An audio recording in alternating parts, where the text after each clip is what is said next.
And we have, at the same time, in terms of internet access, we are talking about 7% of the people connected on the internet. So even though the absolute numbers may be very large, but in terms of percentage of the population, it's still very low. It's 7%, compared to the United States or Japan or China. We still have a much smaller percentage of people connected to the internet.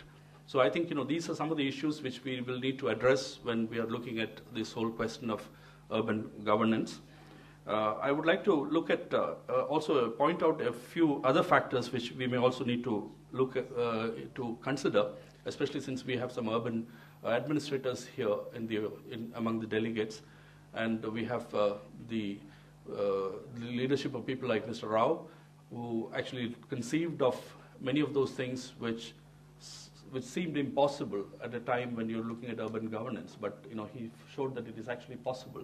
We could actually do that in our country if you have the dedication and the commitment and the vision. One of the things which I read about in some of these urban megacities, in some of the advanced countries, is that they use sensors, intelligent sensors for communicating with even systems like road signs. You have road signs and traffic signs and many other public facilities which actually are linked to sensors which can communicate if there is a congestion in traffic, and then it can actually give you an advance warning that this particular highway is actually heavily congested, and so you need to take an alternate route. And so it can actually help regulate traffic if you have intelligent systems in helping you with transportation. In fact, I've also heard of systems of intelligent sensors which are being used in public transportation networks in some of the cities, which can actually look at a porthole on the route and then send a signal that there is a porthole. You'll think of DTC buses which are actually plying, and then you are actually able to send a signal to the NDMC that this particular place had a porthole and which needs attention. And not just sending a signal, but then how responsive is the administration in addressing that, in attending to that. I'm sure that all of you would find it very amusing to think of the Tower of London having a Twitter account. And it's an amusing thought, but at the same time, the fact that the Tower of London is having a Twitter account is because there is somebody who's actually sitting in the city of London addressing the concerns of people who are actually coming to Tower of London. And it's a very amusing thought, but at the same time, the fact that there is a concern for the sensitivity of a tourist or a citizen, and especially when a citizen is a netizen, and you can actually send a signal or a feedback to an urban administrator, and an urban administrator can respond to that.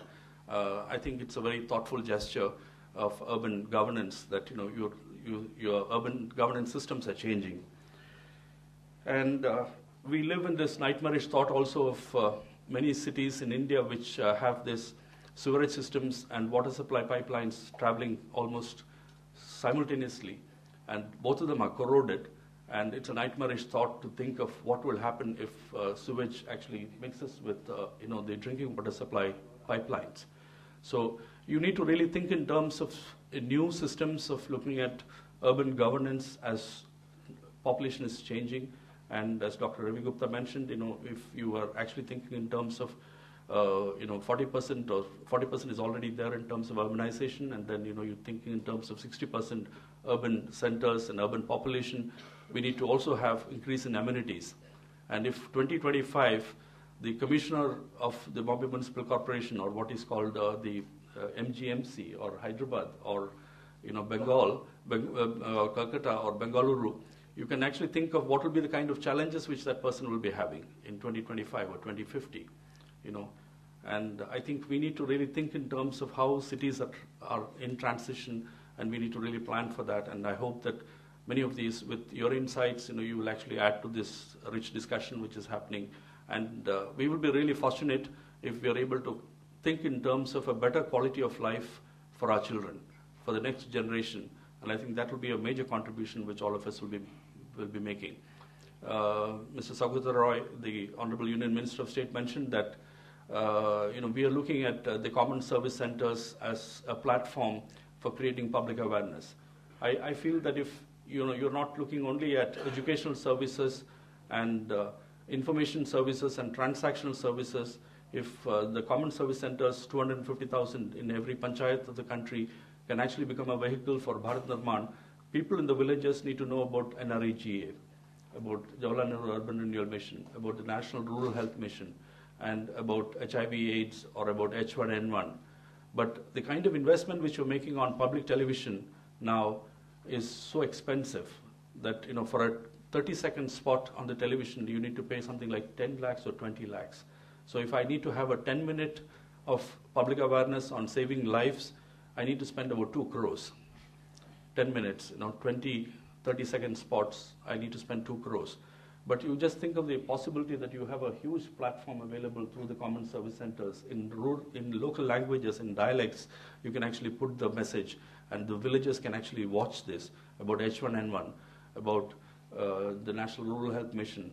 And I'm sure that one of the requests which I had with some of the cabinet ministers or with people like Dr. Pitroda and Mr. Rao and others, whenever we have interactions, we have been telling most of the people in the ministries that they have not really fully grasped the potential of the National E-Governance Plan and the potential of taking the message to the people. Because information services, there is no content as far as information services is concerned in the common service centers.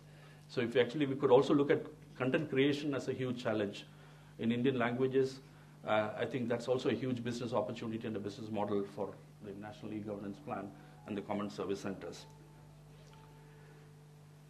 We have many other issues in terms of looking at urban transportation, new ideas in urban transportation, ways by which you can actually look at how do we decongest urban cities in the event of a major problem. Like when the local trains in Mumbai stop, how do you really move lakhs of people who are actually coming during the peak hours in Mumbai? And no amount of alternate transportation, like number of buses which are required. How do we move 70 lakhs of people? How many buses would be required? Or how many taxis will be required? You cannot think of any possible solution to this kind of problems. But I think if we need to really preempt some of these kind of problems which will continue to recur in future, our urban administrators need to plan in terms of these kind of contingencies. And we need to have a plan A, a plan B, and a plan C. And if we could actually look at these kind of discussions to generate that kind of thought processes in looking at bottlenecks and addressing bottlenecks, our cities will be smarter cities, and then you will all be contributing to making our cities smarter cities. Thank you very much for giving me this opportunity. Thank you.